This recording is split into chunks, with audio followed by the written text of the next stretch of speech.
नमस्कार दर्शकों, astro Mantra happiness of life में मैं छवि एक बार फिर से आप सभी का स्वागत करती हूं और एक बार फिर से मैं स्वागत करती हूं गुरु जी का, बिल्कुल, यानी कि पंडित भूषण शर्मा जी का। गुरु जी, सबसे पहले शो पर आपका बहुत बहुत स्वागत है एक बार फिर से। सभी मित्रों को, दर्शकों को प्यार भरा नमस्कार। जी गुरु जी, अगर हम आज के ज़माने की बात करें तो हर कोई अपनी लाइन में सक्सेस हासिल करना चाहता है। कुछ लोग ऐसे होते हैं जो काफ़ी स्ट्रगल करते हैं लेकिन उसके बावजूद भी उनको सक्सेस नहीं मिल पाती है। अगर हम बात करें कला के क्षेत्र की, क्योंकि आज जो हम ईमेल्स लेंगे वो भी कुछ ऐसी सी हैं कि पहली जो ईमेल है ये भी कला के क्षेत्र में ये काफ़ी साल से हैं, लेकिन कुछ इनका हो नहीं पा रहा है, कुछ सक्सेस नहीं मिल पा रही है। तो ऐसा क्यों होता है गुरुजी कि हम इतना एफर्ट्स करते हैं और एफर्ट्स करने के बावजूद भी हमारा वो नाम नहीं बन पाता। अगर हम बड़ी बड़ी हस्तियों की बात करें तो वो भी लोग हैं, हमारे जैसे हैं, हमारी जैसी उन्होंने मेहनत की है। शायद आजकल के ज़माने में हम उनसे ज़्यादा मेहनत कर रहे हैं, लेकिन वो जिस मुकाम पर है हम उस मुकाम पर नहीं पहुँच पा रहे हैं। तो कहीं ना कहीं ये देख के हमें डिसअपॉइंटमेंट ज़रूर होती है।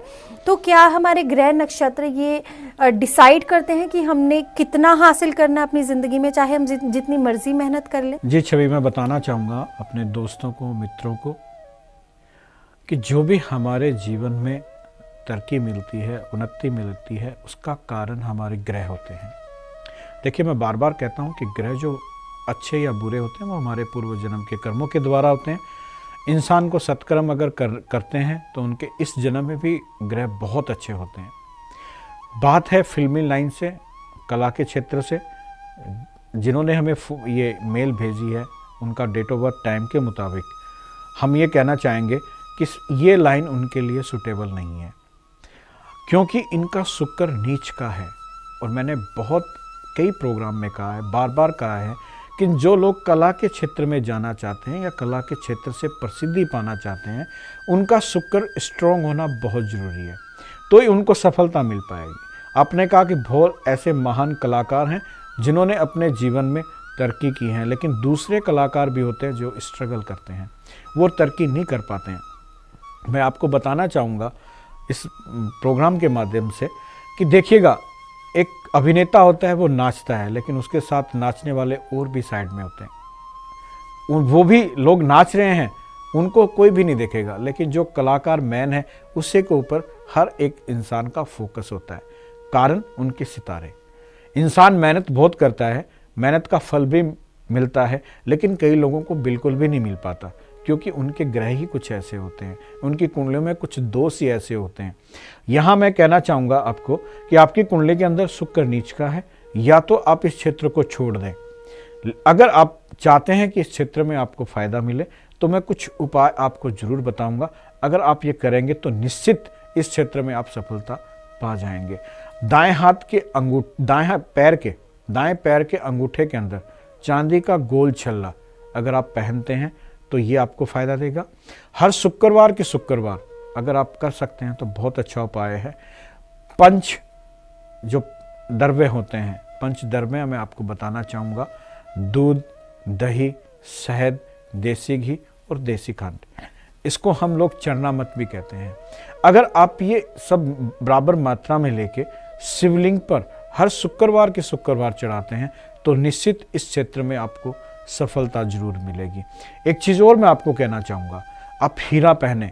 अगर आप हीरा 5.25 रत्ती का सबसे बड़ी अंगुली में शुक्रवार वाले दिन पहनते हैं तो निश्चित तौर पे आप अपने शुक्र को ऊंच का करते हैं, और इसके ऊंच के होने के बाद जो आप फिल्मी लाइन में स्ट्रगल कर रहे हैं, निश्चित तौर पे ये आपकी जो समस्या है खत्म होगी और आपको फ़ायदा मिलेगा। ये मेरा अपना मत है। जी गुरुजी, ये तो आपने आम लोगों को जो भी फिल्मी लाइन में या कला के क्षेत्र में स्ट्रगल कर रहे हैं उनको ये जानकारी दी है, लेकिन अगर हम एक हॉरोस्कोप को एनालाइज करना चाहें, जी बिल्कुल, ये ईमेल हमें आरती ने भेजी है और इनका जो जन्म है ये 10 अगस्त 1978 को हुआ है और टाइम है 4:30 बजे सुबह के, और इनका जो जन्म है वो चेन्नई में हुआ है। ऑस्ट्रेलिया में फ़िलहाल ये रह रही हैं। ये कह रही हैं कि फिल्मी लाइन में काफ़ी देर से हैं, काफ़ी देर से स्ट्रगल कर रही हैं, लेकिन अभी तक इन्हें सक्सेस नहीं मिल पा रही। तो क्या अभी आपने जो भी उपाय बताए, क्या इनके लिए भी वही स्टिक बैठेंगे या नहीं, इनकी कुंडली के हिसाब से कुछ और उपाय हैं? देखिएगा, नहीं, इनके कुंडली के मुताबिक ये उपाय इनको सूट नहीं करेंगे, क्योंकि हर आदमी के अपने ही सितारे होते हैं, अपने ही ग्रह होते हैं, अपने ही नक्षत्र होते हैं। यहाँ जो इनकी कुंडली है, इस कुंडली के अंदर आंशिक काल सर्प योग है। मेरे मित्रों, जैसे हमने कालसर्प योग के बारे में बताया, कालसर्प योग बनता है राहु और केतु के बीच में सभी 7 ग्रह और आ जाएं तो कालसर्प योग पूर्ण रूप से बनता है। पूर्ण रूप से जो कालसर्प योग होता है उसके प्रभाव कुछ अलग होते हैं। एक कालसर्प योग बनता है आंशिक रूप से। आंशिक रूप से कालसर्प योग का क्या मतलब होता है, राहु और केतु के बीच में 8 ग्रह रहेंगे, मतलब राहु और केतु से 8 ग्रह बीच पूरे टोटल होंगे, एक ग्रह कोई भी बाहर निकलेगा, चाहे वो चंद्रमा हो या अदर कोई भी ग्रह हो, तो इसको हम कहते हैं आंशिक कालसर्प योग। आंशिक कालसर्प योग भी उतना ही हमारे जीवन में अनिष्ट प्रभाव रखता है जितना पूर्ण रूप से कालसर्प योग। लेकिन इस आंशिक कालसर्प योग का एक बहुत बड़ा जो फायदा हमें ये मिलता है कि ये आदमी के जीवन में अचानक तरक्कियां देता है, ऐसी तरक्कियां देता है जो वो चाहता भी नहीं है, और ऐसे मिलती हैं जैसे हम कहते हैं ना कि फूल के तरह, कोई मेहनत नहीं की और हर चीज हमारी झोली में आके गिर गई। लेकिन इस आंशिक कालसर्प योग का उपाय अवश्य करना पड़ता है, करवाना पड़ता है, तो ही आपको फायदा देगा। मैं आपको बताना चाहूंगा, आपकी कुंडली के अंदर गुरु जो हैं वो ऊंच के हैं। गुरु ऊंच की जिन कुंडलियों में होता है वो लोग अपने जीवन में जरूर तरक्की करते हैं। यहाँ केवल समस्या आपका आंशिक कालसर्प योग पैदा कर रहा है। अगर आप आंशिक कालसर्प योग के कुछ टोटके, कुछ उपाय करवा सकते हैं तो निश्चित आपको इस क्षेत्र में सफलता मिलेगी। दूसरे नंबर पे मैं आपको कहना चाहूँगा कि आप मानक पहने, 5.25 रत्ती का मानक सोने के अंदर अगर आप अनामिका में पहनते हैं तो निश्चित आपका मान सम्मान बढ़ेगा। कुछ ऐसे लोगों से आपके लिंक बनेंगे जो आपके तरक्की के रास्ते खोल देंगे। ये मेरा अपना मत है और मेरा विश्वास है। जी, आरती एंड विश यू लक कि आपको आपकी फिल्मी लाइन में ज़रूर सफलता मिले। अब तो गुरुजी का आशीर्वाद भी आपको मिल गया है।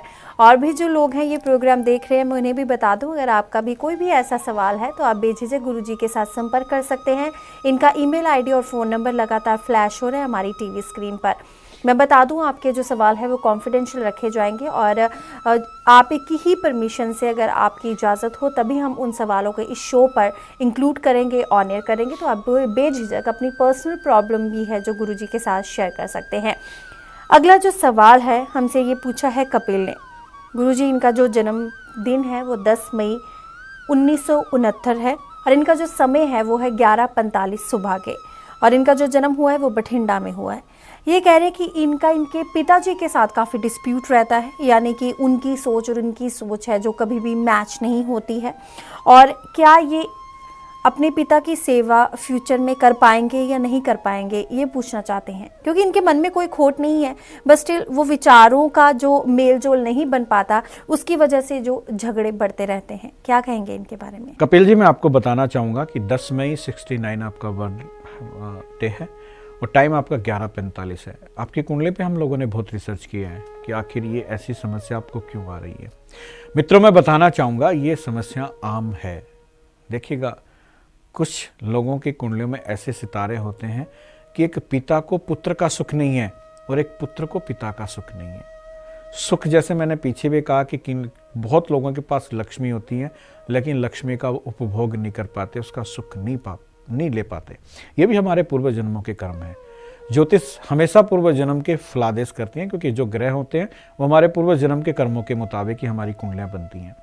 तो मैं यहाँ कहना चाहूँगा कि किसी पिता को पुत्र का सुख नहीं है। पुत्र बहुत हैं, बच्चे बहुत हैं, लेकिन सुख किसी का भी नहीं है। किसी पुत्र को पिता का सुख नहीं है, वो अपनी तरफ से अपनी जान न्यौछावर कर देता है, लेकिन पिता के साथ उसके विचार कदापि नहीं मिल पाते। ये भी हमारी कुंडली के अंदर कुछ अनिष्ट ग्रह होते हैं। विशेष करके ऐसे जो दोष होते हैं उनमें पितृदोष, दूसरे नंबर पर सूर्य और शनि का तालमेल। क्योंकि पुरानी कथाओं में भी लिखा गया है, ज्योतिष में भी कहा गया है, सूर्य और शनि है पिता और पुत्र, लेकिन दोनों एक दूसरे के कट्टर दुश्मन हैं, एक दूसरे को देखना भी पसंद नहीं करते हैं। तो ऐसा ही अगर कुंडली में योग बनता है, सूर्य और शनि का एक साथ का योग बनता है, तो पिता को पुत्र का और पुत्र को पिता का सुख नहीं मिल पाएगा। तो कपिल जी, मैं ये कहना चाहूँगा कि ऐसा ही योग आपकी कुंडली में है। संयोग बस ये योग जो बना है, आप अपनी तरफ से पूरी कोशिश करते हैं अपने पिता के साथ तालमेल बिठाने की, लेकिन वो नहीं मिल पाते। कारण सूर्य के साथ जो शनि है वो ऐसा नहीं होने देगा। अगर आप चाहते हैं कि आपके पिता से आपके विचार मिलने, तो इस योग का कुछ उपाय करें। अगर करेंगे तो निश्चित आपको सफलता मिलेगी। आप अपनी तरफ से कोशिश करते रहें, कभी न कभी भगवान ये सुख भी आपको जरूर देगा। दर्शकों, देखिएगा, बहुत हमारे पास कुंडलियाँ आती हैं, उस कुंडलियों के अंदर शादी की प्रॉब्लम है, किसी को पत्नी का सुख नहीं है तो किसी को पति का सुख नहीं है, किसी को संतान का सुख नहीं है। ये सब हमारे पूर्व जन्म के कर्मों का ही फल है। तो अपने कर्म जरूर अच्छे रखें। अगर हम हमारे कर्म अच्छे रखेंगे तो आने वाला समय या आने वाला जन्म जो होगा वो बहुत ही अच्छा होगा। कहते हैं ना कि अगर सत्कर्म किए जाएंगे तो हमारे जो संचित कर्म हैं उन कर्मों के अंदर कहीं ना कहीं जो दोष लगे हैं वो जरूर टूट जाएंगे, ब्लास्ट हो जाएंगे। क्योंकि भीष्म पितामह ने, महाभारत का जब युद्ध हुआ था तो भीष्म पितामह को कितने ही दिन उस तीरों की सैया पे सोना पड़ा। तो उन्होंने भगवान वासुदेव से पूछा कि मैं अपनी दिव्य दृष्टि से 100 जन्म देख रहा हूँ, मुझे कहीं नजर नहीं आ रहा कि मैंने कोई पाप किया हो, तो मेरे साथ ऐसा क्यों हुआ। तो भगवान वासुदेव ने उनको बहुत एक अच्छा सा जवाब दिया कि आपने 100 जन्मों तक तो नहीं किया लेकिन इस जन्म में किया। और वो क्या किया था, द्रौपदी का चीरहरण उन्होंने देखा था। तो कहते हैं कि कुछ भी हमारे सामने घटित होता है, कुछ अनिष्ट घटित होता है या हम घटित करते हैं तो पाप के भागी जरूर बनते हैं और उस पाप को हमें किसी न किसी जन्म में भोगना जरूर पड़ेगा। तो कपिल जी घबराइए मत, अगर आप सूर्य और शनि का उपाय करेंगे तो जरूर आपको पिता का जो सुख है वो मिलेगा। बिल्कुल छोटा सा उपाय है, मैं आपको बताना चाहूँगा। सूर्य भगवान को जल दें, अगर आप ऐसा करते हैं तो भी फायदा मिलेगा। शनिवार के दिन अगर आप तेल से बनी हुई चीज़ें, विशेष करके पकोड़े या जितने भी तेल से कोई पदार्थ खाने के बनते हैं, वो वस्तुएं अगर आप किसी गरीब में दान करते हैं, कुष्ठ आश्रम में दान करते हैं तो भी फायदा मिलेगा। एक बहुत ही सुंदर उपाय आपको बताऊंगा, अगर आप किसी विकलांग को व्हील चेयर दान करते हैं तो इतनी जल्दी आपको इस समस्या से छुटकारा मिलेगा, आप सोच भी नहीं पाएंगे और भगवान आपका मंगल करेगा। ये मेरा आशीर्वाद भी है। जी गुरुजी, एक और सवाल है। इनका जो सवाल है वो अक्सर हम आमतौर पर रोज़ सुनते हैं, रोज़ देखते हैं कि नज़र लगना। इनका जो जन्म है वो 31/10/1972 को है, 3:30 बजे है दोपहर का, और चंडीगढ़ में इनका जन्म हुआ है। ये कह रहे हैं कि ये इनका व्यापार है, ये बिज़नेस करते हैं, लेकिन कभी जब बहुत अच्छा चलने लगता है तो एकदम से थोड़े दिनों बाद ठप हो जाता है, काफ़ी काम कम हो जाता है। तो इनको यही लगता है कि शायद किसी की नज़र लग जाती है उन दिनों में, एकदम से जब मेरा कारोबार चलने लगता है तो ये नज़र लगना या किसी का आशीर्वाद मिल जाता है तो अच्छा काम शुरू हो जाता है। तो ये सब चीज़ें कितना मायने रखती हैं हमारी ज़िंदगी में, और आप इन्हें क्या कहेंगे? गुरबचन सिंह जी, आपने जो मेल किया अपनी डेट ऑफ बर्थ टाइम के मुताबिक, मैं आपको बताना चाहूँगा कि आपको एक वहम है या भ्रम है कि आपके कारोबार पे नज़र लगती है। देखिएगा, नज़र बंधन होता ज़रूर है, वो हमारे जीवन में प्रभाव भी डालता है। और एक कहावत है कि नज़र जो है वो पत्थर को भी फाड़ देती है, ये सच्चाई है। अगर आपको लगता है कि आपके कारोबार पे नज़र लगती है तो बिल्कुल सिंपल सा एक उपाय है, अगर वो आप करेंगे तो निश्चित आप सफलता पा जाएंगे। दुर्गा विसा यंत्र, माँ दुर्गा का यंत्र होता है, अगर वो आप अपने पूजा स्थल पे या अपने गले में रखते हैं तो ये नज़र बंधन के जो चक्कर है उससे आप छुटकारा पा जाएंगे और आपको जो कारोबार में दिक्कतें आती हैं वो ख़त्म हो जाएंगी। अब आपने सवाल किया छवि कि क्या आशीर्वाद से भी कुछ होता है, तो मैं कहता हूँ आशीर्वाद से तो बहुत कुछ होता है। ऐसा कुछ होता है जो हम सोच भी नहीं सकते हैं। अपने प्राचीन हमारे जो समय था उस शास्त्रों में लिखा गया है कि किसी राजा की संतान नहीं थी, कोई ऋषि आए, उन्होंने उनको आशीर्वाद दिया और वो कितने ही पुत्र या पुत्रियां हो गई। तो आशीर्वाद जो देते हैं वो आशीर्वाद इतना फलीभूत होता है, क्योंकि जो लोग आशीर्वाद देने लायक है उसकी जो परमात्मा की सिद्धियां हैं, उसकी जो उपासना है, उसके जो सत्कर्म है, उसकी जो विद्याएं हैं वो इतनी ज़्यादा दिव्य होती हैं कि वो कहते हैं कि वो 1 मिनट में अपना काम कर जाती हैं। कहते हैं ना, साध का कया कोई जान नहीं सकता, वो कहाँ बोलता है, कैसे बोलता है, वो ही जानता है। क्योंकि संत की महिमा वेद न जाने। संत जो होते हैं, जो धार्मिक लोग होते हैं, जो साधुवाद लोग होते हैं, उनका आशीर्वाद एक तरह से वरदान का रूप होता है। अगर वो वरदान किसी को मिल जाए तो मैं कहता हूँ उनका जीवन बदल जाता है। इसीलिए हमारे ज्योतिष के अंदर बार बार कहा गया है कि गुरुओं को अपमान ना करें, जो हमसे बड़े हैं उनके पैर छुएं, उनका आशीर्वाद लें। देखिएगा, समय कुछ इतना गलत चल पड़ा है कि हम हमारी जननी माता पिता को भी घर से निकाल देते हैं, तो वो बद्दुआएं हैं।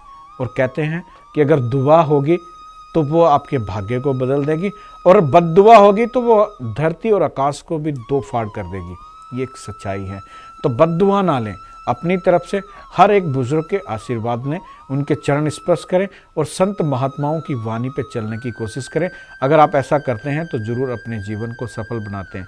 और ये एक सच्चाई है, क्योंकि हमेशा कहा गया है, देखिए प्राचीन समय में कोई भी बड़ा हमें मिलता था तो हम उनके पैर छूते थे, लेकिन पैर छूने का भी अपना एक तरीका है। उस तरीके के अनुसार आप पैर छुएंगे तो ही आप आशीर्वाद के भागी बनेंगे। हमारे शास्त्र जो वो कहते हैं कि आप किसी अच्छे विद्वान के, किसी भी संत महात्मा के पैर छूते हैं, देखिएगा बहुत संत महात्मा ऐसे होते हैं जो अपने पैरों तक को हाथ नहीं लगाने देते। जिस आसन पे वे बैठते हैं उसी आसन तक के आप छू सकते हैं। क्यों? कारण क्या है? कारण ये है कि आप किसी भी संत महात्माओं के पैर छूते हैं या अपने मेहमान, आए हुए मेहमान के पैर छूते हैं या अपने माँ बाप के पैर छूते हैं, तो पैर छूने से जो आपने पाप कर्म किए हैं वो आप उनको दे देंगे और उन्होंने जो पुण्य किए हैं वो आप ले जाएंगे। देखिए कितना भगवान ने हमें एक चुंबकीय शक्ति प्रदान की है, लेकिन हम लोग समझ नहीं पाते हैं। आशीर्वाद एक फूल की तरह है, आशीर्वाद एक गॉड गिफ्ट है जो कोई भी कहीं भी ले सकता है। अपने माता पिता की सेवा अवश्य करें और ज्योतिष का अपना एक रूल है, अपने एक नियम है। अभी मैं बात कर रहा था कि पैर छूने के भी तरीके हैं।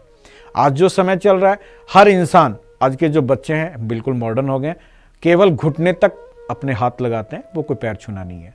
पैर छूने का जो तरीका है, आप बिल्कुल झुकें और जो आपका बुजुर्ग हैं, जो संत महात्मा हैं, उनके पैरों पे अपने हाथ रखें तो ही वो पैर छूना है। तभी आप अपने पाप को उनको दे पाएंगे और उनके पुण्य को, उनके आशीर्वाद को आप ग्रहण कर पाएंगे। ये एक तरीका है। जी गुरुजी, बहुत अच्छी जो है आपने ज्ञान दिया आज के इस प्रोग्राम में। आई एम श्योर लोग इसे ज़रूर फॉलो करेंगे।